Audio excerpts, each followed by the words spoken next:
नमस्कार प्रिय विद्यार्थियों। ब्रह्म राक्षस की हम व्याख्या कर रहे थे। इसी क्रम में आगे बढ़ते हुए कवि मुक्तिबोध लिखते हैं कि और होठों से अनोखा स्त्रोत कोई क्रुद्ध मंत्रोच्चार अथवा शुद्ध संस्कृत गालियों का ज्वार मस्तक की लकीरें बुन रही, आलोचनाओं के चमकते तार, उस अखंड स्नेहा का पागल प्रवाह, प्राण में संवेदना है स्याह। स्याह माने काला।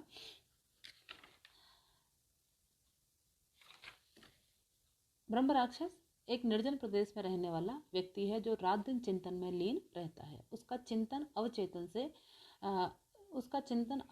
से उपचेतन तक की यात्रा करता है। वह दिन रात सोच में डूबा हुआ है, मानो अंधेरे में डूबा हुआ हो।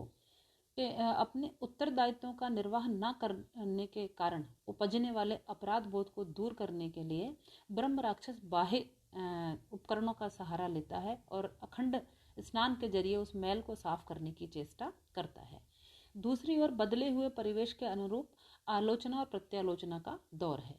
तो नवल जी ने लिखा है कि ब्रह्म राक्षस एक बुद्धिजीवी का प्रेत है, इसलिए जब वह स्नान कर रहा होता है तो विचित्र प्रकार के स्त्रोत का पाठ करता है।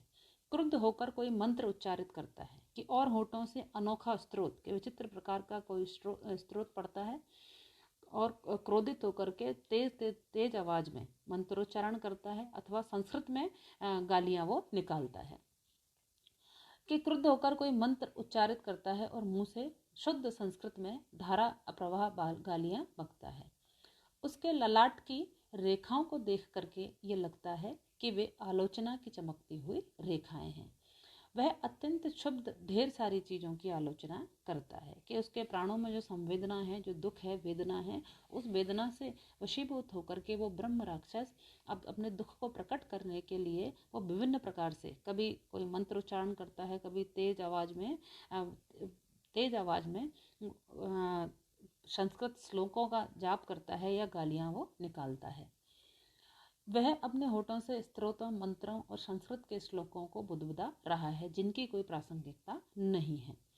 क्रुद्ध मंत्रोच्चार के जरिए वर्णाश्रम धर्म के प्रति उसके असंतोष को अभिव्यक्ति मिली है। तो दूसरी ओर शुद्ध संस्कृत गालियों का ज्वार है के जरिए इस बात का संकेत दिया है कि वर्तमान से जो विरक्त असंप्रक्त अतीत बदलते हुए संश्लिष्ट परिवेश में गालियों से ज़्यादा कुछ महत्व नहीं रखते। संस्कृत के ये श्लोक गालियों में इसलिए तब्दील हो चुके हैं क्योंकि जीवन से उनकी संपृक्ति नहीं है। लेकिन ब्रह्म राक्षस का यह प्रयास केवल शब्दों से जूझने की कोशिश के रूप में हमारे सामने नहीं आता। पाप छाया दूर करने के लिए ब्रह्म राक्षस जिन आंगिक और शाब्दिक गतिविधियों का सहारा ले रहा है, इसके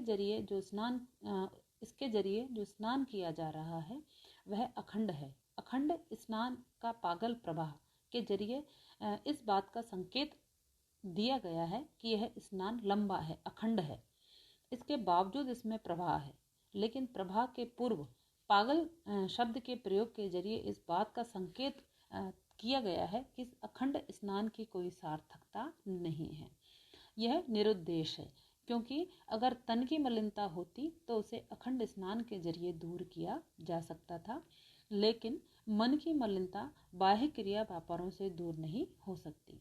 इसलिए प्राणों में विद्यमान संवेदनाएं जीवन की सक्रियता से विच्छिन्नता के कारण काली पड़ गई हैं। मानव इसी प्रकार उत्कर्ष प्राप्त करने के लिए विश्लेषण, आलोचनाओं और चिंतन में लीन रहता है। ब्रह्म राक्षस के मस्तिष्क की लकीरें और अखंड चेतना जो अखंड स्नान के रूप में उपस्थित है, इसी प्रयत्न के द्योतक हैं।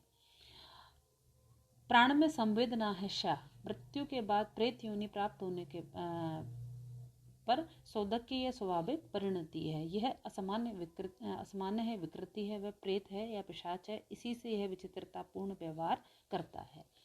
फिर आगे कभी कहते हैं कि किंतु गहरी बावड़ी भीतर दीवार पर तिरछी गिरी रवि रश्मि के उड़ते परमाणु जब तल तक पहुंचते हैं, कभी तब ब्रह्म राक्षस समझता है सूर्य ने झुककर नमस्ते कर दिया।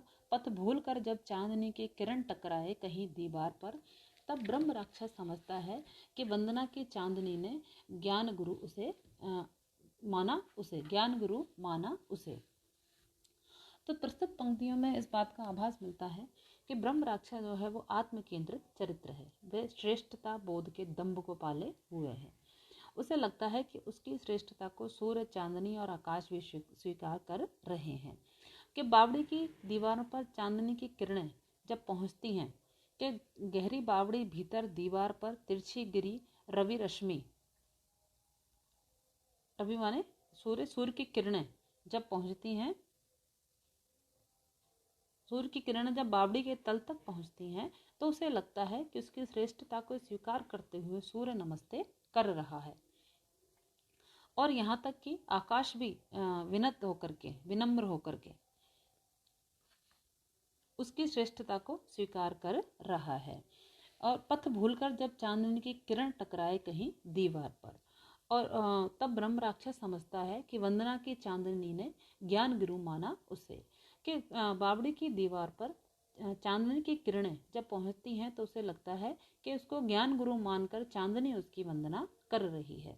तो ऐसे ब्रह्म राक्षस जो है एक आत्म केंद्रित व्यक्ति है, और प्राकृतिक परिवेश में जो परिवर्तन होते हैं, सूर्य चंद्र का प्रकाश जब उस तक पहुंचता है तो उसको ये अनुभव करता है कि मैं बहुत ही श्रेष्ठ व्यक्ति हूँ और बहुत ज्ञानी हूँ, गुरु हूँ, इसलिए ये सब मुझको नतमस्तक होकर के प्रणाम कर रहे हैं। कि किंतु गहरी बावड़ी के भीतरी दीवार पर तिरछी गिरी रवि रश्मि के उड़ते परमाणु जब तल तक पहुँचते हैं कभी, कि उस गहरी बावड़ी के अंदर सूर्य रश्मि माने किरण, कि उस सूर्य की किरणें के छोटे छोटे अंश परमाणु जब उस बावड़ी के तल तक पहुँचते हैं तब ब्रह्म राक्षस समझता है सूर्य ने झुककर नमस्ते कर दिया। कि तब वो ब्रह्म राक्षस ये समझता है कि सूरज ने मुझको झुक करके नमस्ते किया है, विनत होकर के, झुक करके यहाँ सूर्य भी मुझको नमस्कार कर रहा है।